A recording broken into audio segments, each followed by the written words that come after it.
मिलेगा। पानी पानी मत कर बरियातिया, पानी तुमको मिलेगा। आज मैं खुश है, भाभी भी खुश है, भैया जी खुश है, भाभी जी खुश है। नगरी के पिता भैया अपना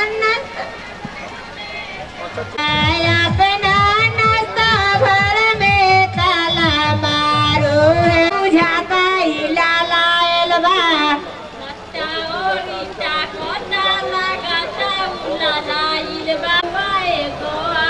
चार गो हीरोवा में बन रहे गो ले लो बनिया रोज फर बनिया से आवा ले लो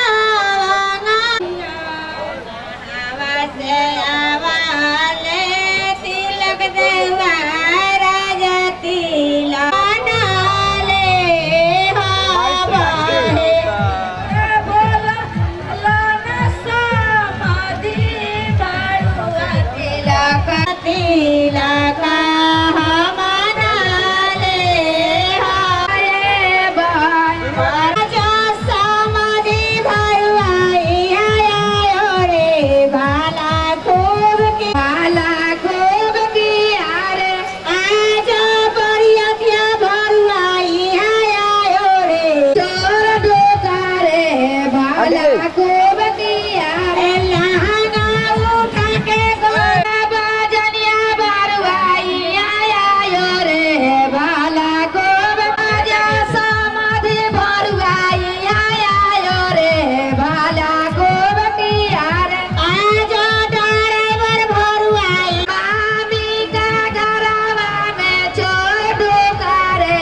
भाला को